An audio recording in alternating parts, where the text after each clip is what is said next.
آپ دنیا کی کوئی بھی کتاب اٹھا کر دیکھیں، اس کتاب کا کوئی نہ کوئی موضوع ضرور ہوتا ہے. کوئی بھی کتاب ہوگی اس کا ایک موضوع ہوگا، اور اسی موضوع پر وہ مکمل کتاب لکھی گئی ہوگی. اس موضوع کے علاوہ اس میں کوئی اضافی بات بمشکل کسی کتاب کے اندر ملتی ہے. موضوع کا احاطہ کرتے ہوئے کتاب لکھی جاتی ہے. تو آیا یہ قرآن کریم جو ہے اس کا موضوع کیا ہے؟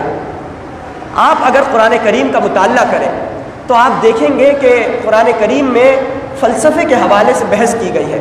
فلسفے کا مطلب کہ دنیا کس طرح ماضی وجود میں آئی، اللہ رب العالمین نے دنیا کو کس طرح بنایا، یہ کائنات، یہ ارد گرد کی ساری چیزیں، یہ سورج، یہ چاند، یہ دیگر مخلوقات، یہ پہاڑ، یہ دریا، یہ سمندر، انسان، اللہ رب العالمین نے ان تمام چیزوں کو کس طرح پیدا کیا. یعنی یہ فلسفہ ہے جو تمام دائروں پر بحث کرتا ہے. تو جب قرآن کی ان آیات کو ہم پڑھتے ہیں تو ہمیں یوں محسوس ہوتا ہے کہ قرآن کریم ایک فلسفے کی کتاب ہے، یعنی قرآن کا موضوع فلسفہ ہے. لیکن اگر مزید غور کیا جائے، مزید قرآن پر تدبر کیا جائے تو ہمارے سامنے یہ بات نمایاں ہوتی ہے کہ قرآن کا موضوع فلسفہ نہیں ہے، بلکہ قرآن نے ضمن میں فلسفے کے حوالے سے گفتگو کی ہے. پھر اگر آپ مزید گہرائی سے مطالعہ کریں تو آپ دیکھیں گے کہ قرآن میں یہ جو عدالتی نظام کے حوالے سے پورا ایک سسٹم ہوتا ہے، قانون کے حوالے سے، اس کے حوالے سے بھی بہت سی آیات ہمیں ملتی ہیں. اور سیاست کے معاملات، ریاست کے معاملات، ان کے حوالے سے بھی احکامات ہمیں نظر آتے ہیں. تو یوں محسوس ہوتا ہے کہ قرآن جو ہے یہ قانون کی کتاب ہے. لیکن اگر آپ مزید غور کریں تو یہ بات سمجھ میں آتی ہے کہ قرآن قانون کی کتاب بھی نہیں ہے، بلکہ ضمن میں اللہ رب العالمین نے قانون کو موضوع بحث بنایا. لیکن اس کے علاوہ اور بھی بہت سے مضامین اور موضوعات قرآن کے اندر موجود ہیں. آپ اگر مزید قرآن کا مطالعہ کریں تو آپ دیکھیں گے کہ معاشیات کے حوالے سے بھی قرآن کے اندر بہت سی باتیں موجود ہیں کہ پیسہ کس طریقے سے حاصل کیا جائے، پیسہ کس طریقے سے خرچ کیا جائے، اس کے مصارف کیا ہونے چاہیے، کس طریقے سے اس میں اضافہ ہوتا ہے، کس طرح اس میں کمی آتی ہے، کن کن حوالوں سے حلال اور حرام کی تمیز. تو گویا کہ یوں معلوم ہوتا ہے کہ قرآن معاشیات کی کتاب ہے.